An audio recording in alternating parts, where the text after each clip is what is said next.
Problemi me mungesën e vend parkimeve është një nga problemet më të mëdha me të cilat përballet ndër vite komuna e Çajirit. Situatën e vështirësojnë edhe më shumë veturat e braktisura, të cilat me vite nuk lëvizin nga vendi dhe praktikisht e rëndojnë edhe më shumë gjendjen veç më të vështirësuar në çdo cep të komunës. Për të liruar parkingjet e bllokuara, komuna e Çajirit ka filluar aksion duke u lënë hapësirë pronarëve të veturave të braktisura t'i largojnë ato. Në të kundërtën, të njëjta do të largohen nga ana e autoriteteve. Për këtë aksion nga komuna e Çajirit për televizionin Shenja thonë se ende nuk ka filluar faza e largimit të automjeteve, duke u lënë hapësirë shtesë pronarëve që të largojnë të njëjtat. Megjithatë, njoftojnë se brenda javës aksioni për largimin e tyre do të fillojë.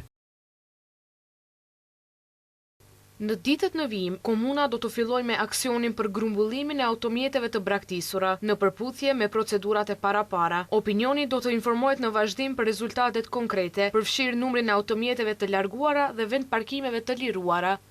Edhe pse nga komuna nuk tregojnë shifra konkrete, informacionet jo zyrtare flasin se pas përfundimit të këtij aksioni në Çajir pritet të lirohen afërsisht 200 vend parkime, të cilat aktualisht janë të bllokuara nga veturat e braktisura e të lënë në harres.